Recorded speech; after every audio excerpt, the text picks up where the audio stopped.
All right. I'm getting a lot of contact from online people. Thank you, by the way. Thank everybody for their comments, their questions. I'm on many social media platforms. I get a lot of questions. So we're getting a bunch lately about, Ron, what's going to happen to the price of houses in 2025? Like, are they going to go up again? Or sales seem to be up a little? Is this going to push the prices up? Oh, shit, we got the Trump tariffs.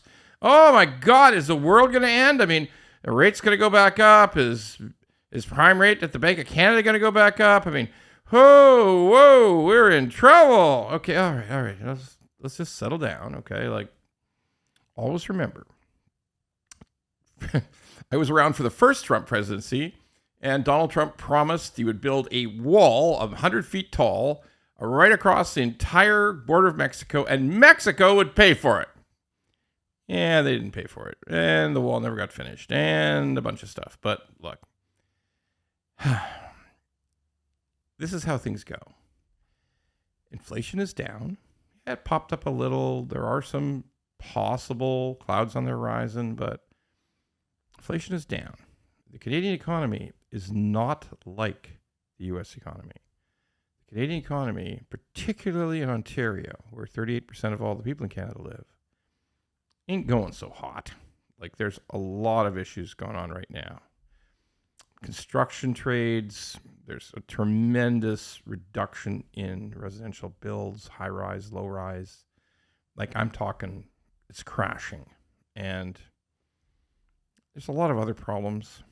I just literally a week ago, I'm listening to a big sort of a bank, but not a bank, lay off 4% of their entire world workforce.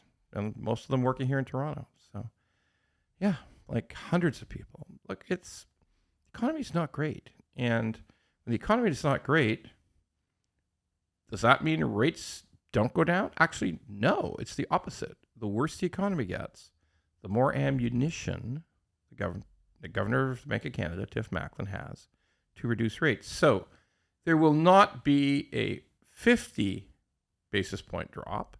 There will not be a 0.5% drop on December 11th. There will only be a 25 basis point drop, 0.25%. But it'll happen because every day, in every little way, there's more evidence comes into the Bank of Canada that the economy is not going great. So, will it continue? Yeah, it'll continue. There will be more cuts by the Bank of Canada. Now, fixed rates, all of that decline is stalled out for now. That can change too, and it will. And fixed rates have popped up to there were lots of 3.89, 3.79, 3.99 was pretty available, both 3-year and 5-year fixed. That's all popped up. Butler Mortgage still pretty good rates, I think 4.19, 4.24. But a lot of banks have jumped all the way up to 4.59, 4.69 again. That's higher. That's definitely like 40 basis points jump in about 5 or 6 weeks. A lot of that is the Trump effect, a few other items, but yeah, it's up. So what does it mean for house prices? Here's the deal. There's going to be no more 2% rates. Those 2% rates that we saw for nearly 10 years back in the 2009 through 2021. Oh, 2021, there was like 1.59 rates. It's all gone. It's never coming back. Anybody who thinks it's coming back, get that out of your head. It's not coming back. And also, we've got an economic squeeze going on in Ontario, particularly, a certain extent in British Columbia. The prices are all too high. We've just been through a barrage of news about how cities have raised development fees on new houses to the point where nobody's building low-rise housing whatsoever, or that 80% of the high-rise is shut down, not getting any new high-rise. Hey, you create scarcity and you're going to have stable pricing, but you're not going to have rising pricing. Finally, the condo thing is in Toronto and most of Southern Ontario is pretty much doomed. It's a pricing mismatch. It's pricing mistakes made by people who bought pre-construction 5 or 6 years ago. And that's going to play out over the next 18 months in only a bad way. So condo prices will fall in Southern Ontario. But as far as the actual low-rise houses, the single-family detached, I can't say because we quit building them. We haven't built any single family detached.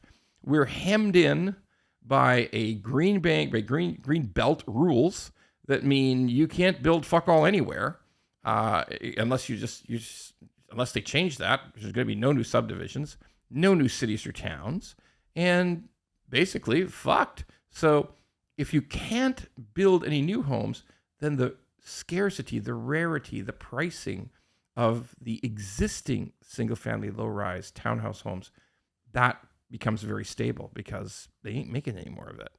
Now, the interesting factor is going to be that out of Ontario alone, millions of people are going to leave as their temporary visas expire over the next 18 months.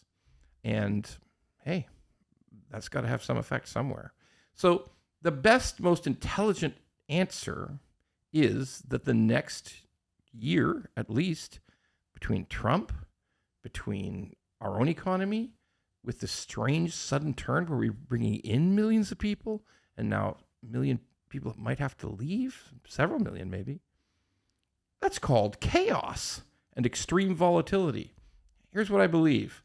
I believe that that's a difficult time for house prices to just take off, no matter how scarce it is, and it is scarce. But it also means they're probably stable in single family and duplexes and, low-rise homes. The condos, folks, I've said it before many, many times, dog crate condos are in a world of hurt, and that's going to continue in Southern Ontario for a while. But is it a good time to buy a house? I don't know, because there's no very clear direction yet. We may see something by the middle or towards the end of 2025 and know for sure, but not today. So should you buy? Hey, if you're just had twins or triplets and you're living in a dog crate condo, you probably need to try to buy something else if you can afford it, if you can manage. But is this the perfect time to buy? I don't know. I mean, there's just too much going on.